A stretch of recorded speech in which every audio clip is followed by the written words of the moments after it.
Maness has a lifelong record of providing dedicated service to this nation. Having worked his way up from the enlisted ranks to full colonel, he served our country for more than 32 years. He has served as a bomber squadron commander, bomb disposal technician, Joint Chiefs of Staff Operations Officer, assisted the National Security Team with the campaign plan for the global war on terrorism. He authored the first theater nuclear war plan and served as the Vice Commander of America's largest airborne intelligence wing. Colonel Rob Maness is a true American hero.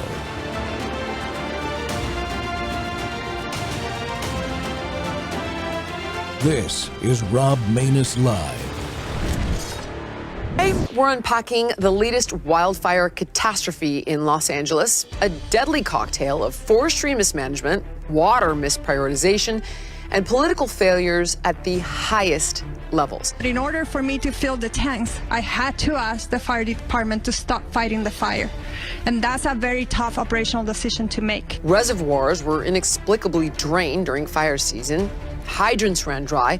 Mismanaged evacuation orders led to gridlock, forcing terrified residents to flee on foot, while meter maids continued writing parking tickets just miles away. Fire department budgets were slashed, and Mayor Karen Bass focused on optics as critical infrastructure collapsed. This is a time for vigilance and action, not speculation. Negligence, corruption, it's time to find out. The Los Angeles fires, eco-terrorism attacks, incompetence, both. Welcome back to Truth Thursday here. The Rob Maness Show is live on Worldview Tube, our X Spaces simulcast, Roku TV, and Truth Social Plus. So go check out the stream on Truth Social Plus. It's up there 24/7. Well, what a mess. Or is it really by design? The more time goes by as the Los Angeles fires rage and destroy property and take lives, folks, the death toll is sadly at 25 now. The more questions go unanswered. The leftists in charge keep yelling, climate change causes this, while the reality is at least some of these fires have been started by arson. So is this some kind of eco-terrorism attack using illegal aliens or some other folks that have come into the country surreptitiously and illegally? Or is it simply incompetence and corruption? Well, forest management practices in California have been a root cause of devastating wildfires increasing across the state for years. It's been documented. It's been publicly identified as a problem. But these elected officials continue to restrict good forest management practices, letting the fuel pile up, even to go so far as to fine residents for cleaning their own dry wood fuel up. The initial response to this set of fires was also inadequate, as you just heard. They had water shortages, not caused by a lack of rain or snowpack, caused by bad policies and a very slow activation of reserve forces that could help, such as the National Guard, at least from what I've seen. Well, these are just a few of the horror stories from this particular disaster, which is ongoing, by the way. They haven't stopped. So the folks in Southern California are still under a lot of pressure and in danger. Please take care of each other out there, folks. And U.S. government and state government, you need to get on it.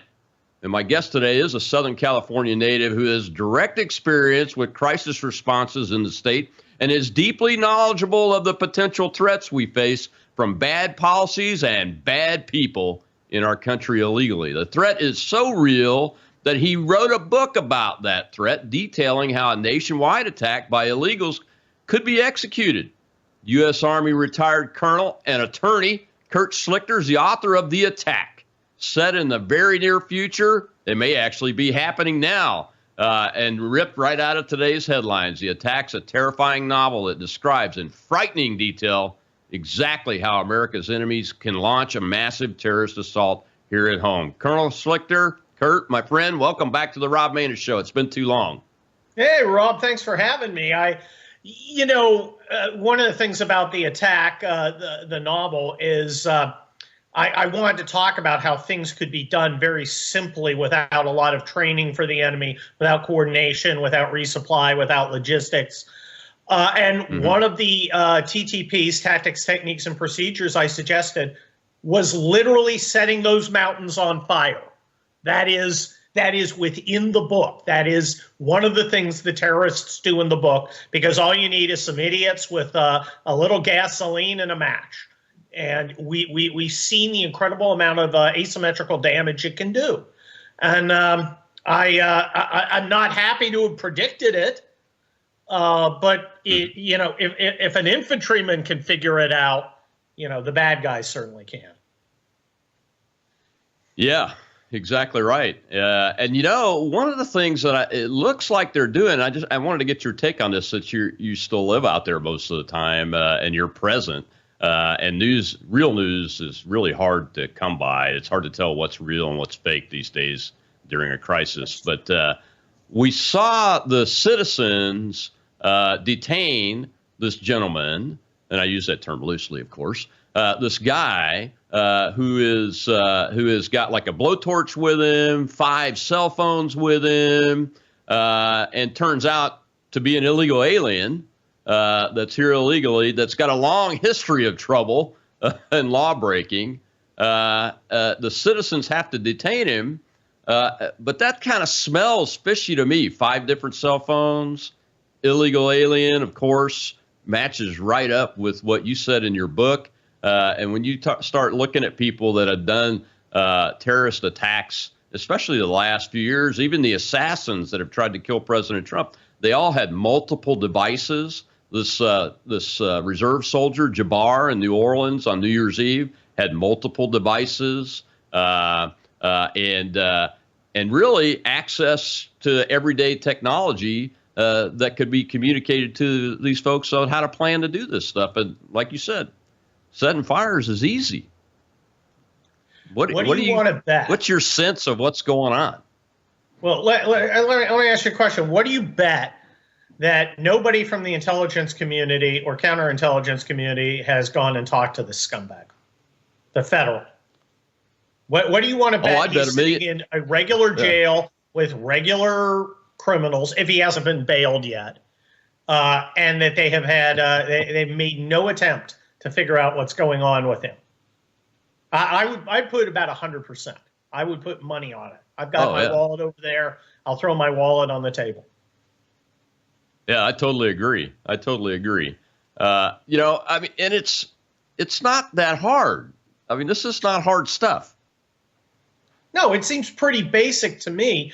But what we're seeing here is the fact that competence is not even a consideration for the kind of leftist DEI Democrats that we've seen in these blue cities and the blue states.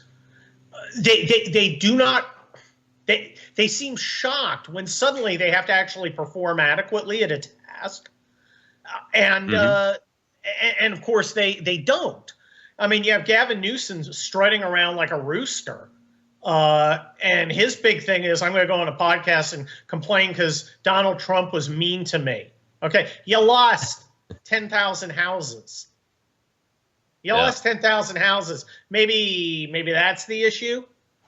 And it is all about pushing away blame and trying to bring the guy from the party that literally has 0 people in the entire chain of command, from dog catcher to governor, in California. But it's all Donald Trump's fault, who, by the way, is not in office. Yeah, he's not even in office. Well, and if Californians accept this, I can't help them. Rob, I'm getting so sick and tired of people expecting me to care more about them and their own than they do. I mean, look, I'm a Californian. I certainly didn't vote for this idiot, but the people who got burned out, 90% of them voted for him. You see it over in Gaza. What about the children?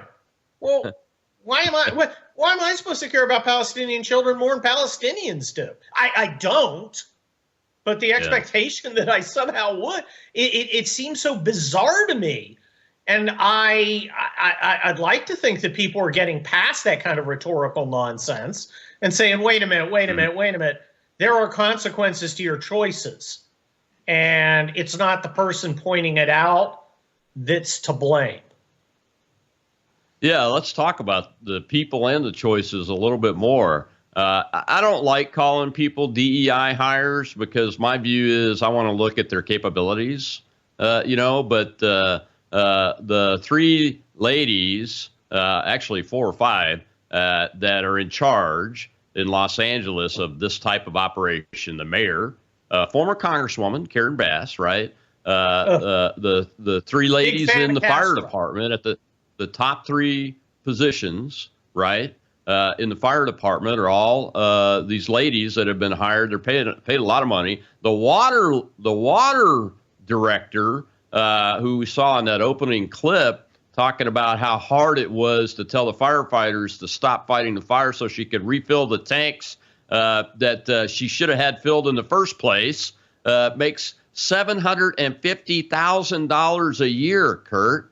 I don't know what they're paying the other folks, but my goodness, we're paying all this money, and the damn reservoirs are dry.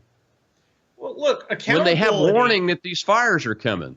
Well, look, this is part of the institutional capture that we've seen over the last couple decades. The famous Iowa Hawk tweet: identify a respected institution, gut it and kill it, wear its skin suit, and demand respect. They destroy these institutions and then they want the respect for them, but they don't actually want to perform the job, and they get offended when you demand accountability. And your point on DEI hiring, I now presume DEI hiring. I presume it because I listen to them. They tell me we're hiring on the basis of equity. Okay, which means you're hiring people for irrelevant characteristics that have nothing to do with merit. I'm going to take you up on that and believe you. I don't believe that these lesbians, and they're all lesbians, named Christine, by the way. Some of them are also fat, which is also a favored group among these people. Fat firemen, that's helpful. They were hired because they're fat lesbians. That's why they were hired, and they're proud of that. And I'm not supposed to point it out, according to them, but I'm going to, and I don't care what they think about that. It is important that we, characterize DEI as what it is, which is a garbage framework, a garbage paradigm that deserves our contempt. And if you're sad because you're a super achiever who somehow belongs to one of these groups, and people take the word, take people at their word that we're hiring because of DEI, I'm sorry, you better go talk to your friends. Don't talk to me for believing them when they say what they say. Yeah, man. You're so right on that, and I wasn't sure if that was factual or not about them all having the same first name. No, it is. And them being it's lesbians. Ridiculous. That is so. What happens, folks? Mr. Schlichter, retired colonel, was just pointing out in a very gentlemanly manner is that when you hire people for something other than their merit, you get crap for performance. You get crap. And in this case, there's and it's vital that we point that out all the time. And I know people are going to be offended. Oh, you're racist, sexist. You're a transphobe. I can't be a transphobe because there really are no trans people. There are either perverts or people with a mental illness who deserve compassion, but not to have their delusion catered to. I don't care. I don't care what they think of me at all. And and whether I have hated my heart is between me and God. I'm not the issue. The issue is, are we hiring the best people? And I don't believe that the 3 best people to run the fire department in the city of Los Angeles are all fat lesbians named Christine. I do not believe that the cosmic dice have come up with that improbable scenario. And as demonstrated by their performance, we didn't get the best. I think people need to accept the consequences of their actions. And I don't want people's houses to burn down. I have friends who live up there. I'm about 12 miles away, but my car and my porch are covered with ash. Yeah. But again, this is this is a consequence of people's decision making. And again, I'm not the problem. I can't be expected to care more about these things than the people directly affected by it. And that's the typical rhetorical thing. They screw up. You point out they screw up. You're the problem for noticing they screwed up. And I reject that. And if they don't like it, I don't care. Gavin Newsom's an idiot. Yeah. Karen Bass is a clown who was elected because of her race. These people were put in the fire department because of their sexual proclivities. That's why it happened. That is a fact, and they should own it. And if you think that's okay, and there are Californians who do, there are Californians who go, oh, great. Yeah. Our mayor is a woman of color. That's perfect. Well, if that's your criteria, congratulations. You've now got a consequence of that criteria. She was in Ghana clinking glasses with third world potentates where your little, Hollywood bungalow was burning down. If that breaking a campaign promise that she made. Yeah. Well, we got to take a break. When we come back, we'll continue this discussion, man. I want to dive more into the response. They set the conditions for the inadequate response, and then they really were slow to try to fix it. And Colonel Schlichter's got some thoughts on that. I do too. We'll be right back on the Rob Maness Show with retired U.S. Army Colonel Kurt Schlichter, and author of The Attack. You should get that book because it's very important, and get all that series of books. He's got 6 or 7 of them because they are very prescient and they apply to your life today. We'll be right back on Worldview Tube.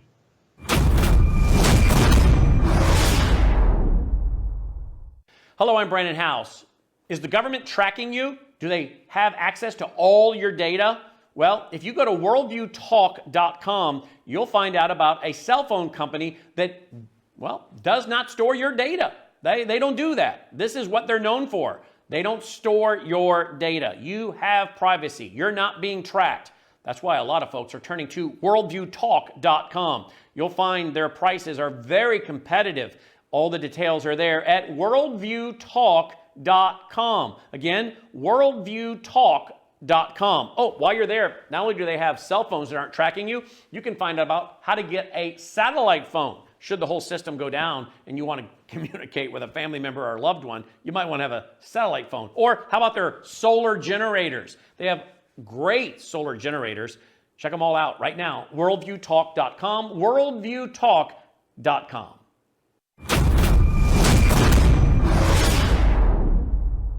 We were sort of wondering why there are so many police out here. Obviously, this is a fire scene, and we've been at fire scenes for the last couple of days, and it didn't really make a lot of sense that more and more LAPD were showing up, and then the crime scene unit also being out here. So we spoke to the lead officer in charge, who you saw there, and he was very open about it. He said that they believe the Kenneth fire, which is the latest fire to start here in LA, now at 900 acres, give or take, they believe that someone did intentionally set it, that this is now officially an arson investigation. He said this whole area behind me, the canyon behind me, they're calling now a crime scene, and that they have a person in custody, detained, who they are questioning. Apparently someone in the area may have seen something. Now someone is in custody. Welcome back to the Rob Maness Show. It's Truth Thursday, and we're talking about the fires in the Los Angeles area in California, and California in general, with U.S. Army retired Colonel Kurt Schlichter, who's an attorney and author of a series of great books. His latest one is called The Attack, which applies to us right this minute. It's happening right now, potentially. So you got to go get it. It's on Amazon and everywhere else you can buy books. Just type his name in there or type in The Attack. It's as simple as that. Well, Kurt, look, man, So the guy in that clip, he's hey, there's a lot of police officers showing up here and everything. Well, we've already established that the citizens are having to detain these punks that they're catching start fires. And then I heard, and I wanted to get your take on what's going on in the legal system in this area. I thought there was going to be some improvements with Gascon being gone, and then I heard that they couldn't arrest the guy because they didn't have enough probable cause for arson, suspected arson, so they nabbed him on some other charge. What the heck is that all about? And why aren't there police available to catch these guys? Have they been cut like the fire department has? Gascon was only recently replaced, so hopefully we will see a turnaround. Again, it's the crisis of competence. I know, we both been commanders. People do what the commander watches, okay? If you care about maintenance, I guarantee your maintenance is going to be good as a commander. You have a limited bandwidth. You pick the things to make an effort. If your effort is DEI and going to cocktail parties in third world hellholes, you're going to have a lot of cocktail parties in third world hellholes and DEI and all the consequences that derive therefrom. They don't care about things like law enforcement. That's not what they care about. They will only start caring about it when it becomes important enough for the voters to say, wait a minute, no, I'm not going to vote for you because you suck and you have failed to perform adequately at this most basic of tasks. Again, democracy is not a spectator sport. If you don't vote, the idiots who do are going to determine how your jurisdiction runs, whether it's a city, state, or federal government. Okay? So, and if you vote on stupid things like, oh, well, Gavin Newsom's incompetent and corrupt and stupid, but Donald Trump's going to make it slightly harder for people to kill their babies. You're going to get the corrupt, stupid guy. All right? I mean, there are consequences to actions. And sometimes you got to let people, put their hand on the stove. In this case, again, I don't want these fires, but I didn't cause these. What I want is immaterial. What the voters want in Los Angeles, I do not live in the city of Los Angeles, nor would I. I live in a well-run city that you'll notice is not on fire. Right. If you look, you get what you ask for. You get the consequences of your decisions. There's no other way for me to put it. As long as you elect clowns, you're going to have a clown college. And if you're in a circus tent and it catches on fire, you're not going to have a cover over your head again. Well, we got questions in the audience, Kurt. Let me go ahead and take one real quick. And then when we come back from that question, I want to get your take on some National Guard questions I have. Go ahead, Shell. Who's got the question over there? We have Bishop, sir. Colonel, has Pete Hegseth given you a call? I think we need that infantry spirit reforming the Defense Department. Just throwing that out there. Well, look, Pete Hegseth is an infantry officer himself. I think it's good to have a field-grade guy in there. There's really two kinds of Secretary of Defenses. There is the scientist kind of guy, the manager. That's a Robert McNamara at the bad end. At the good end, there's a Don Rumsfeld. And there's a place for those guys sometimes. Remember, they are managing. They're doing procurement and stuff. Rob, you know all about that stuff. Fortunately, he seems to have some good guys backing him up on that. There is also the leader type. There's different. Look, you can have the same job, and at different times, you need a different kind of leader in it. Sometimes you need a guy who can make a functioning organization better or streamline some of its processes, and sometimes you have to tear it down and rebuild the culture from the ground up. And I think that's where we are. And I think a guy like Pete Hegseth is very good for it. Pete Hegseth looks like a guy who's been in a fist fight. He has been in fights. He's got a combat infantry badge. This is a guy who's going to bring back a warfighting spirit. And my contention about the problem with the Pentagon, which has not unequivocally won a major war in 30-some years. And Rob, you and I were both there when it actually happened. And I got to say, it's a pretty good feeling to win a war. All right. It's a pretty bad feeling to watch people falling off airplanes after you sacrificed a year or more of your life trying to do something. I didn't do that. I was in Kosovo, but other guys did. And I just can't imagine how they feel having watched that abomination happen. We need a guy who's going to go in there and energize, a guy who's going to help the recruiting crisis by saying, hey, I want men in here. You're going to do hard, miserable stuff, and you're going to be badass. And that's who an American warrior is. And that's going to bring back the traditional guys who made the American military the most powerful military in all of human history. Okay, it's not guys who are in there going, well, I don't have anything else to do. Might as well do this. Although there's some of that. Some of those guys find their way in the military. It is not people who are just going in because they want GI Bill. It's guys who want greatness. They want to be part of a team to be proud. They want, their dad was in the Marines. Their grandfather was in the Marines. Now he's going to be in the Marines. Okay, that's the kind of energy that Hegseth will bring back, and that's what we need. The problem with the military, yes, we have strategic problems because we don't have a strategy.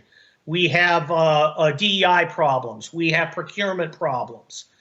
We have administrative problems. But I think our biggest problem is lack of warrior culture. I mean, Rob, you and I agree. How long do you think either of us would last as a commander? And we're both like top block commanders, okay? I was not like regular. I was a really good commander, according to the guys who rated me. I know you were too. We last about 4 seconds.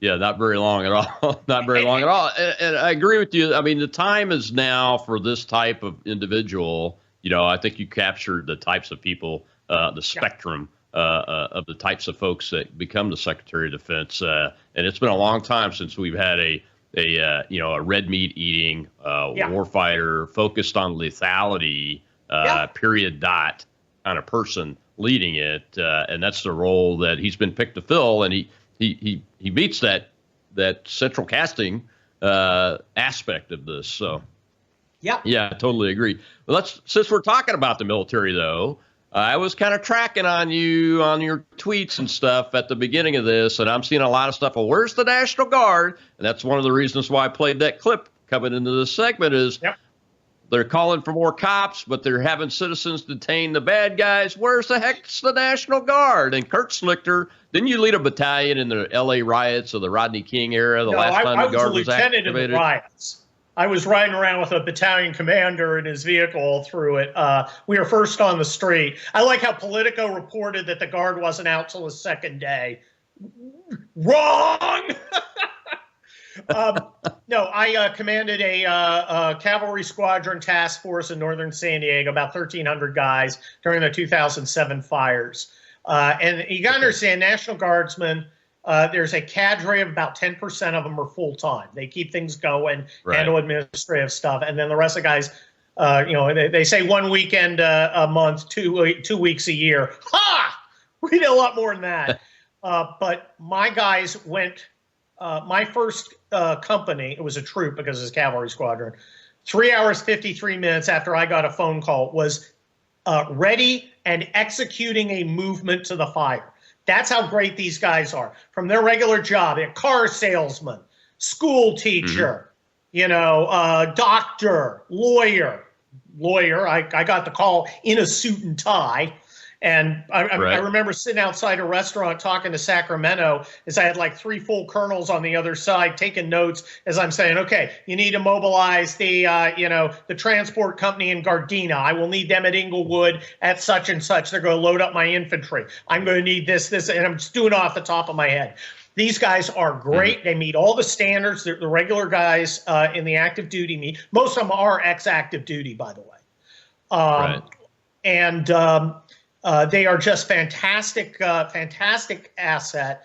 I don't understand what's going on. Originally, they called up like 300 of them, and then they called up 1,700. And then the giveaway, of course, and you'll appreciate this, is when they start talking about numbers. I called up 700 guardsmen. Okay, not helpful. Amateurs talk numbers. Yeah. Professionals talk units, because then you know capabilities. I have mobilized 3 MP companies and a support slice out of the Division Support Command. Okay, well, when we had a DISCOM. It was, so I'm like, okay, they're already off. Gavin Newsom's not a bright guy. I'm not sure he knows how to use it. I've been out of the Guard 10 years now, unbelievably. And I know that when I left, we were rocking. We knew how to do these missions. All of us had done a dozen of them. We knew it. I don't know if there's somebody sitting down with Gavin Newsom going, okay, here's what I can bring you. I can bring you combat engineers who can clear roads, rebuild bridges, knock out rubble, move stuff. I can bring you military police in 2-3-man squads who can relieve cops. I can bring you transport. I can bring you a quartermaster unit that can set up a feeding and shower and rest station for your firemen anywhere you want it. I have all these capabilities. I don't know if somebody's sitting there. I don't know if he's listening. I've seen him out there so many times, Rob. I'm looking around for Matt Beavers, who's the adjutant general. I'm like, why isn't he attached at the hip? I haven't seen him at all. Yeah. At all. And I know Matt. I think Matt would want to be there. I don't know. I don't want to speak for him, but Well, the answer for my first question is they haven't gone the DEI hire route completely in the California National Guard, have they? We got to take another break, Kurt. When we come back, we'll hear from Trump about water in California when we come back in a little snippet and continue this discussion, because I'm wondering, where's the Guard? Because I keep seeing the clips about the police forces and those kind of things. And I know the National Guard infantry units that have military police companies, like Kurt just mentioned, and they're trained on how to do police work. So we'll be right back on the Rob Maness Show with my guest, Colonel, retired U.S. Army Kurt Schlichter, and author of The Attack, here on Worldview Tube.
They said, we have no water.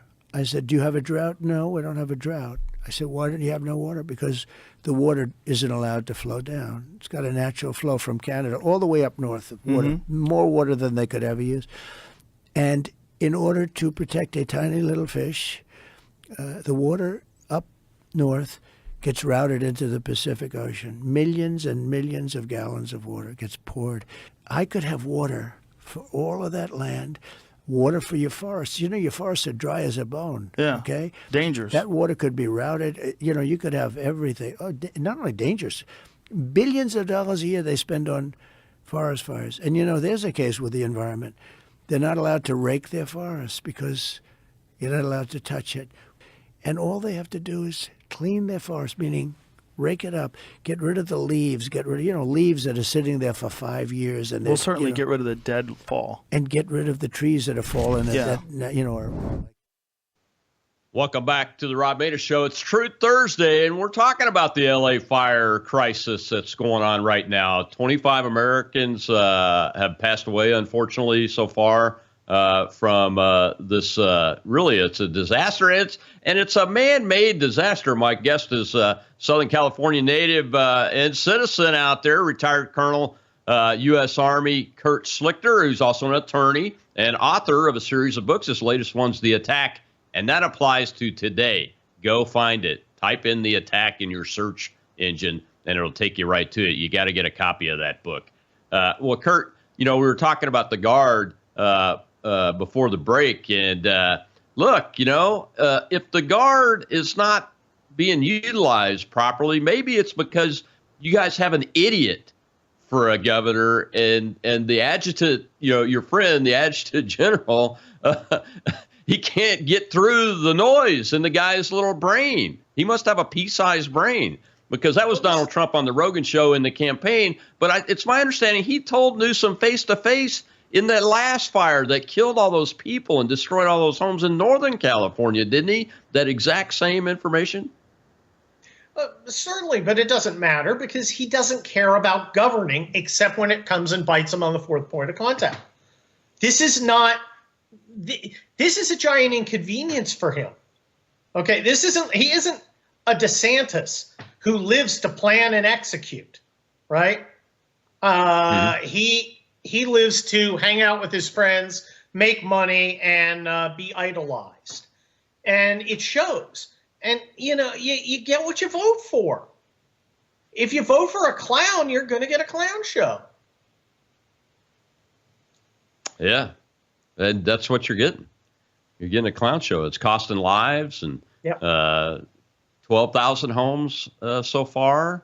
So let me just ask a couple of policy questions. We're having too much fun ragging on these jerks. But so why, just explain to me, the water reservoirs for fighting fires, many of them are empty during fire season, which results in fire hydrants not having any water, which obviously results in the fire department, even with the manpower they do have, which has been cut dramatically, not able to fight the fires because they don't have any water. I thought that was a conspiracy theory at first. When I saw that, I'm like, no way. These guys have been fighting fires in California's mountains and foothills for hundreds of years. They know they've got to have their reservoir full. What policy drives that? They just don't care. It's not important to them. It's not because they know there's going to be no accountability. All right. Or there's a very small chance that the big fire is going to hit while I'm, governor or mayor or whatever. They don't prioritize that. It's not important to them. They literally do not care. Oh, they don't want your house to burn down.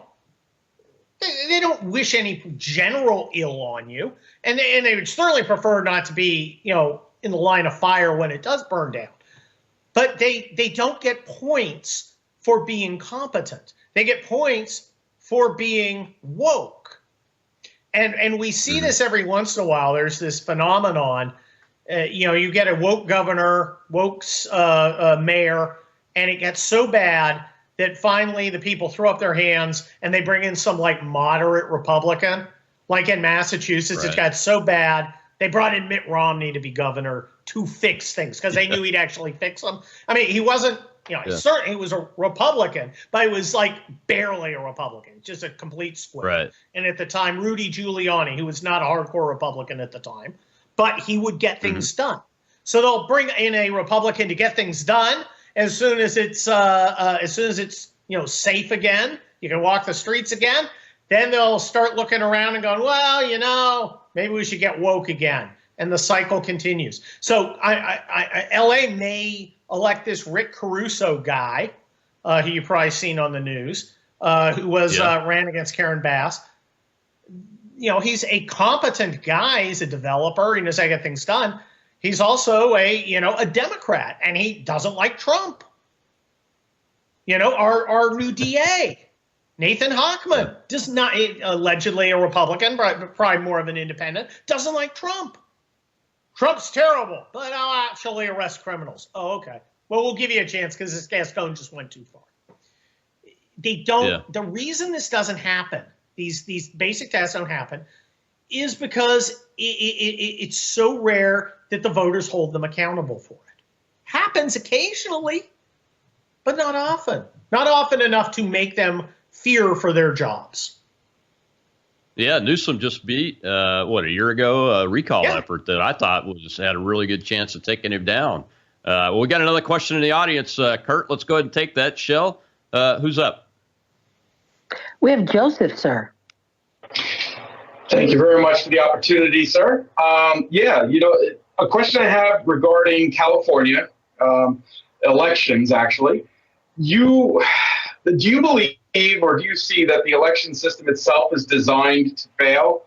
Like, it took them several weeks, almost a month, to collect their votes and calculate this past time for several House seats. So is it not just that people aren't voting the right way, but those who are feel disenfranchised and maybe are not going to the polls as often as they should because they feel like their vote doesn't matter because the system itself is rigged? We can deal with that in New York as well. That's a good question. Look, I think there's some of it. It is a joke when Florida can get you results by 10 and California can not get results for like 30 days later. And they like it that way. It allows them to fiddle with things on the margin. But let's not fool ourselves. Okay, the election was not stolen by the Republicans in California. Maybe in certain venues, but not in general. Californians voted for this. It's Californians' fault. They did it to themselves. And it is vital that we place blame where blame lies, so that if we can't convince the people who are at fault to make better choices, at least we can provide a cautionary example for everybody else. Yeah, that's a good point. You know, I saw a lot of complaints about the state legislature convening an emergency session to deal with something to keep Donald Trump from doing something. And I'm sitting there thinking about it. I'm like, you guys voted these people in. You know, it's not a stolen election. No. All right. I mean, you got to be very tight on the margins for that to be successful. You know, and that majority is. I mean, it's Ted Lieu, and it's like they voted for it. It's not like he went in and stuffed the ballot box. They voted for Ted. They had a choice between Ted Lieu and some Republican shrub. I mean, one of the problems is it's rare to draw a good candidate, and even harder to fund one. But they voted for Ted Lieu. They said, look, I've got options. My option's Ted Lieu. And you look at people like that and you're like, I can't help you. If that's your decision, here's all the bad things that come from it. I can think of a whole list of Ted Lieu bad things, even going into the argument. Do you think this event might actually cause some of these people to get thrown out of office where they wouldn't have otherwise? We may get one of those moderates I mentioned as mayor after Karen Bass's tenure's done. Maybe. But remember, are you going to? She's literally a communist. I mean, she likes Castro. I mean, she just like pro Castro. A female communist of color. There are people whose houses burned down who will be like, "Oh, I've got to vote for her." I mean, it's their religion. You're asking them to give up their identity. Now, it happens. Most of us know people who are conservative now who used to be liberal. I don't know many liberals who used to be conservative. I can't think of any. And never Trumper guys don't count because people are leaving money on the nightstand for them. So it's not a genuine thing. But no, some people will get the idea and move on. Yeah. But it's I think it's worth saying. It's hard to give up everything you believe. I know. We have Benny Thompson here in my state, my new home state of Mississippi that I moved to 3 years ago. And we had a great candidate, veteran, U.S. Army guy, ran against him this time. I supported him, but he couldn't even come close. So we got to figure this out. And it's worth noting that you support Donald Trump now, but you didn't support him in the primary the whole time, I don't think. I think you were a DeSantis guy. I was a DeSantis. Why can't these Republicans stop hating on Trump and just embrace the government and go with it to help their people? Well, look, a lot of folks who support DeSantis in the primary I didn't hate Trump. I just thought he was going to have trouble winning the election. Then they indicted him, and people rallied around him. At which point, and DeSantis did what you do. Hey, Iran, you guys made your decision. I'm all aboard. He delivered Florida, and he's delivering. Yeah. And DeSantis today is doing what Republicans should. He's delivering Florida to Trump with a special session to help Trump on his deportation agenda. That's what you do. Exactly. You have a primary, you debate it, you make your case, and then there's a decision. Then you get on and support. I never hated Donald Trump. I was never against Donald Trump. I thought DeSantis is a better candidate. Trump proved to be the better candidate, and thank goodness, because we won. Yeah. And other Republicans ought to do that. I'm really tired of bitter enders. And there are a few DeSantis bitter enders who go, well, DeSantis would stop. Not helping anybody. Stop. Yeah. We had a primary. We lost. Okay? If you're going to play the game, you play it right. That's right. I'm going to support the winner of the Republican primary. I think you should vote for X guy. If Y guy wins, Roger. I now support Y guy. Yeah. It's not hypocrisy. It's not anything else but understanding and being an adult about this stuff. And I do like that we started to show some discipline. Now, you remember when Joni Ernst started getting all uppity about Hegseth? She thought she was going to be like, the golden girl who's, the Washington Post is going to love her because she's going to stand up against Hegseth and his, understandable skepticism of women in ground combat, which shouldn't be a thing. And then, a bunch of us said, wait a minute, you can't do that. And we looked into her. And it turns out she's a super squish. Turns out she backed the Langford immigration thing. She backed the corn gun grab. I didn't know that. I just thought she was some corn-fed backbencher from, BF Egypt. And turns out she's, she was a super squish. And we really went at her, and it was not a coordinated thing. But the people spoke up, and I hear from a reputable source that at one point she turned to her chief of staff and says, how the hell do I get out of this? What did I do? Well, you put yourself over the team, lady. You put yourself over the team, and now it's going to hurt. And I think that was a excellent lesson in teamwork. Yeah, it was. It was. I got a story about how she got elected to the Senate. We'll get to it on the backside of this break. When we come back, we'll hear from Steve Hilton, who's a new American citizen and resident of California, and we're concerned about what's next. And I think those are valid questions. We'll be right back on the Rob Maness Show with my guest, retired U.S. Army Colonel Kurt Schlichter, author of The Attack.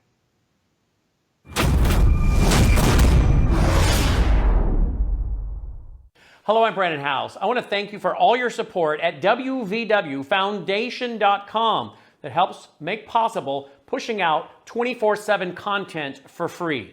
Without your support, we'd have to put it all behind a paywall. But thanks to you and your support through our foundation, we're able to push it out for free as a broadcast service and broadcast ministry of WVW Foundation.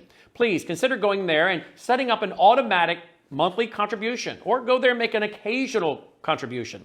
If you prefer to support us through the mail, you'll find our mailing address there at WVWFoundation.com. You can also call and make your contribution over the phone by calling 901-825-0652. That's 825-0652. Again, all these details are available at wvwfoundation.com.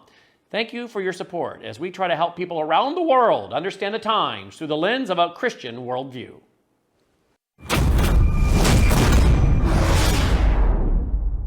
And that is what is so scandalous, really, about the fact that still today, like more than a week into it, we still have a lack of straight answers on so many of these questions. And that is why there's no hope. We need to give people hope. This city, these communities are absolutely devastated. And you've got to have a clarity about the mission, as I said, the ambition to rebuild quickly and to help people in need right now. The other part of that a press conference that we held today was how can we help people right now? Right. I was joined by Pastor Jack Hibbs from Chino Hills Calvary Chapel. He is challenging the faith community, places of worship, not just here in Los Angeles, in Southern California, right across the state, to step up now to help families who've been displaced, first responders. We need everyone to come together, but that includes the politicians and the bureaucrats. Welcome back to the Rob Maness Show. It's Truth Thursday here on Worldview Tube, and my guest is U.S. Army retired Colonel Kurt Schlichter, attorney and author of his latest book is The Attack.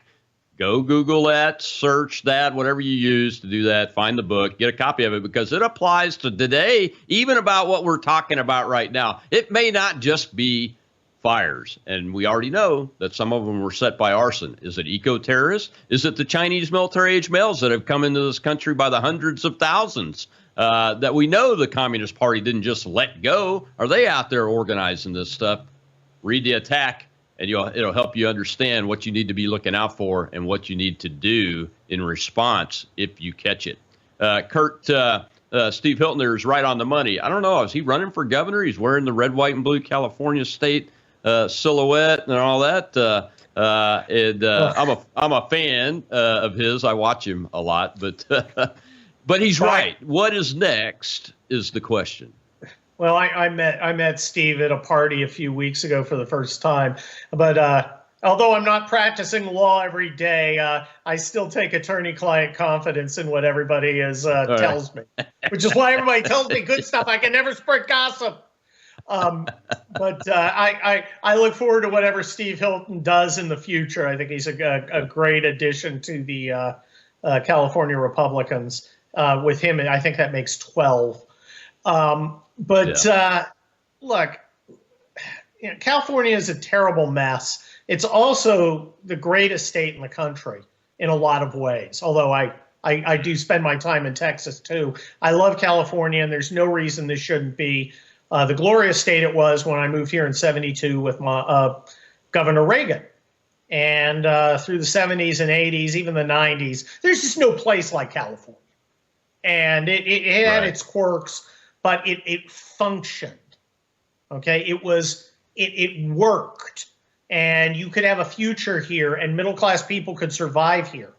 The only people who can survive here are lawyers and very poor people who get some government help. The middle-class people have all moved out, and it's really too bad. I'm hopeful, but it's going to be tough.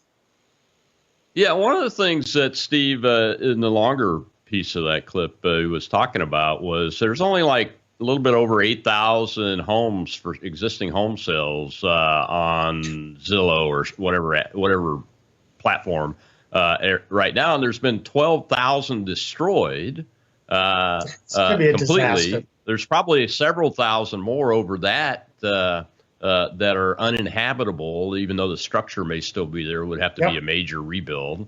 So it seems like Biden's got the federal government agencies to move out pretty quickly. It's hard to tell when you're not on the ground there, as opposed to what's happening in Western North Carolina. And that's another whole other show, that the federal government ought to be treating every area equally when it comes to disaster relief and those kind of activities and everything. But I mean, these homes are what, $2 million homes? A lot of them. The average median price is $2 million. Yeah, that's about right.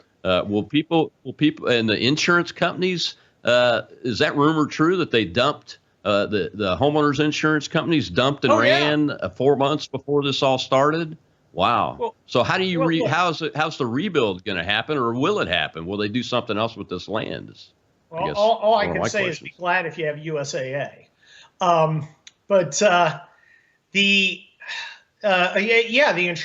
The geniuses in California decided, well, we're not going to let the market determine prices for homeowners insurance. We're going to regulate and set prices. So naturally, there's political pressure not to raise prices to meet the risk. And big companies like State Farm looked at it and said, the risk is so high, we can't make any money insuring these houses. So they dropped like 1,600 houses. And those people had to go find other insurance or maybe use the government fallback plan. When the government gets in, interferes with something and tries to give it to you for free, well, the guys you're expecting to provide it for free are going to stop providing it. I mean, it's not hard. Insurance is about risk, and risk has costs. I know I've had 2 houses flood out this year, and my poor insurance company, but it's taking care of me. Insurance is about spreading risk, and they have to make a profit. All the insurance company cares about is profit. Well, I certainly hope so. If I had an insurance company that wasn't making money, it would be insolvent, and then I would be not having any insurance at all. It's ridiculous. Another thing that Gavin Newsom did, this is just real. He decides to issue an executive order prohibiting, unreasonable undermarket offers to buy damaged homes. Wait a minute, what? There are people out there who have nothing. Their asset has burned to the ground. They have some property. Yeah. They don't have insurance. They need money. Someone's willing to offer them X dollars, and he wants to presume that he gets to decide whether they can take it or not. And yes, I understand that there will be people coming in and trying to make money off of picking up stuff on the cheap. Yeah, that's how business works. See, I pay less and sell it for more. That's how it works. If you don't want to sell your house, don't sell it. But I mean, typical California government. Let's get in between this transaction because we're smarter than the sellers and the buyers. So does that mean the federal government's not going to be able to do what they did quite often in Western North Carolina, where they give you like $40,000 for your totally destroyed house and land to boot when it was assessed at like $250,000? So the federal government's not going to be able to do that either. No, I don't understand why I don't understand why the federal government would be buying land anyway. But it doesn't seem like a good use of federal money. It doesn't. I think what we need to do is, you want to lower the insurance rates, have a fire protection plan that works. And the insurance company That's why they left, isn't it? Yeah, and let them compete so that they can drive down prices. That's how it works. Everybody wants some for free. As I found as a lawyer, everyone was very excited about the opportunity of allowing me to work for them for free. Yeah. Wow. Well, man, thank you so much for joining us today. Tell folks a little bit more about the book out there, where they can find you and find it. And I have to invite you, the audience in the spaces is wanting you to come into my after show on X. I do a little bit of an after show in the X audience if you have the time. So you're invited. That's very rare. They've never actually did it during the show. Well, sadly, I have. So they're excited. I'm going to jump on another show after. Apparently, my skill set's in a lot of demand. You can get the Attack on Amazon. You can also get the Kelly Turnbull books, People's Republic. We've got nice new editions with nice little formatting changes, so they look great. And everybody should go out and get those. I really appreciate the support. Always good to talk to you, even though you are from the Air Force. So, hey, I appreciate it. Thanks for not pointing out that your congressman is also an Air Force veteran. I appreciate that too. God bless you. That opportunity. I know. But it was a lawyer. Too, I was so waiting for it. I was waiting for it, but you never took the shot. So I appreciate you, brother. Y'all are in our prayers. All of California is. We're all very concerned, and everybody wants to help.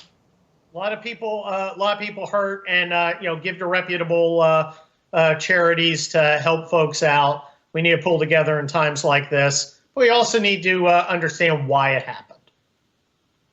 Roger that, man. Roger that. Well, thank you very much, Kurt. Exactly. Next week, we'll be doing best of shows all week long because my wife and I are going to go up to Washington, D.C., into the empirical city, whatever, the Empire City, or Mordor is what a good friend of mine calls it. And we're going to brave that up there. And everybody stay safe. I'll see you back on More War Monday, the Monday following. I think it's the 27th of January. Shell and I will be back. Until then, God bless you. God bless America. And stay in the fight and stay frosty.